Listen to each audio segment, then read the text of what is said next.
Hello, नमस्ते, प्रणाम, सलाम। Welcome to Daily Mirror. Bihar में अब निवेश के नए नए दरवाजे खुल रहे हैं। अंबानी, अडानी और टाटा ग्रुप के राज्य में इन्वेस्टमेंट के बाद अब बिहार को 1400 करोड़ रुपए के नए निवेश का प्रस्ताव मिला है, जिसको लेकर उद्योग विभाग ने तैयारी शुरू कर दी है। इसके पीछे की वजह बिहार में इथेनॉल के कारोबार का तेजी से विस्तार होना बताया जा रहा है। यही कारण है कि राज्य में इथेनॉल के बढ़ते उत्पादन की वजह से बिहार में चीनी मिल की नई यूनिट लग रही है। आपको बता दें कि बिहार देश में सबसे ज्यादा इथेनॉल उत्पादन करने वाला राज्य है, जिससे न सिर्फ गाड़ियों को ईंधन मिल रहा है, बल्कि बिहार में चावल मिलों की संख्या भी तेजी से बढ़ रही है। बिहार में ऐसे ही 3 नए प्रोजेक्ट पर कुल 1400 करोड़ रुपए का निवेश प्रस्तावित है। राज्य निवेश प्रोत्साहन परिषद की अक्टूबर में हुई 57वीं बैठक में तीनों प्रस्तावों को मंजूरी मिल चुकी है। इसके अलावा बक्सर में सीमेंट फैक्ट्री लगाने के प्रस्ताव को मंजूरी दी गई है।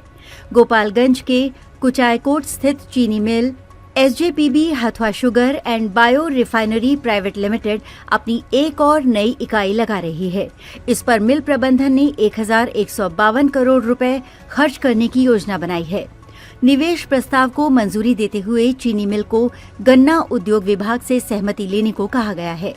चीनी मिल की क्षमता 2500 एमएलडी होगी। नई इकाई लगने के बाद मिल की क्षमता बढ़कर 5000 एमएलडी हो जाएगी। इसी तरह नालंदा के Patel agri industries private limited ने बायोफ्यूल को बढ़ावा देने के लिए 2 अतिरिक्त यूनिट लगाने का निर्णय लिया है। हर एक यूनिट पर 120 करोड़ रुपए का निवेश प्रस्तावित है।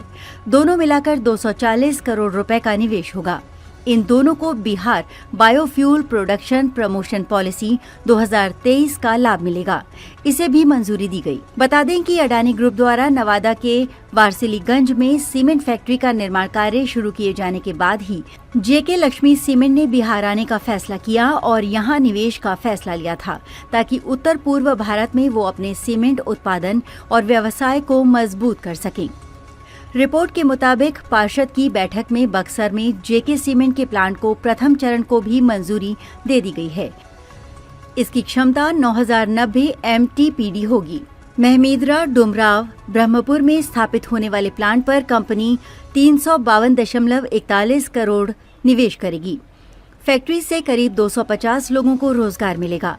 निवेश प्रोत्साहन की बैठक में 2 करोड़ से अधिक लागत वाली 60 विभिन्न क्षेत्र की यूनिटों पर 2324.79 करोड़ रुपए के निवेश प्रस्ताव को स्वीकृति मिली है।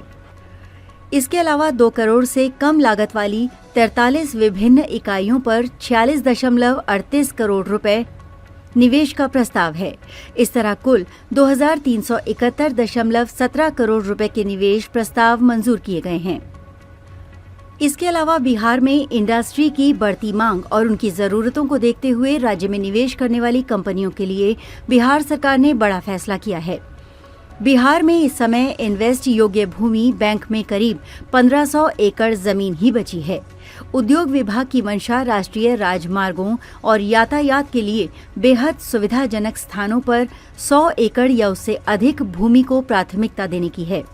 फिलहाल बिहार में 50 से 100 एकड़ के भूखंड लगभग नहीं हैं, इसलिए विभाग बड़े निवेशकों की मांग को पूरा करने के लिए भविष्य की योजना पर काम कर रहा है। समय रहते भूमि बैंक तैयार करने पर विभाग ने ध्यान केंद्रित किया है।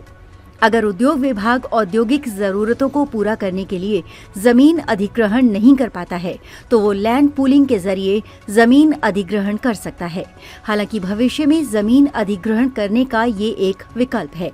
इस विकल्प में किसानों से जमीन ली जाती है। सरकार औद्योगिक जरूरतों के हिसाब से उनका विकास करती है। इसमें किसान स्वेच्छा से जमीन देते हैं। नीति के तहत उन्हें मुआवजा आदि मिलता है। विकसित जमीन का कुछ हिस्सा किसान को वापस भी किया जाता है। वो इसे जिसे चाहें बेच सकता है। गुजरात ने लैंड पूलिंग के जरिए जमीन अधिग्रहण का सफल प्रयोग किया है। यूपी ने हाल ही में लैंड पूलिंग नीति बनाई है। बता दें कि बिहार सरकार इस साल 19 और 20 दिसंबर को एक बार फिर बेहद बड़े पैमाने पर बिहार बिजनेस कनेक्ट का आयोजन राजधानी पटना में कर रही है, जिसमें इस बार बीते साल के मुकाबले ज्यादा से ज्यादा इन्वेस्टमेंट की उम्मीद जताई जा रही है। बिहार सरकार ने इसके लिए तैयारी शुरू कर दी है और इस बार महिंद्रा ग्रुप के मुखिया आनंद महिंद्रा, बिड़ला ग्रुप के मालिक आदित्य बिड़ला, मुकेश अंबानी जैसे कई दिग्गज उद्योगपति इसमें शामिल हो सकते हैं। गौतम अडानी के बेटे प्रणव अडानी भी इस बिजनेस कनेक्ट में हिस्सा लेंगे, जिसके बाद एक बार फिर उम्मीद की जाने लगी है कि अडानी ग्रुप फिर से बिहार में किसी बड़े निवेश की घोषणा कर सकती है। आज के लिए बस इतना ही। अगर आपको ये वीडियो पसंद आया तो इसे लाइक करें, शेयर करें, कमेंट करें और अपने चैनल को सब्सक्राइब करना ना भूलें। मिलेंगे कुछ नई जानकारी के साथ, तब तक आप देखते रहिए डेली मिरर।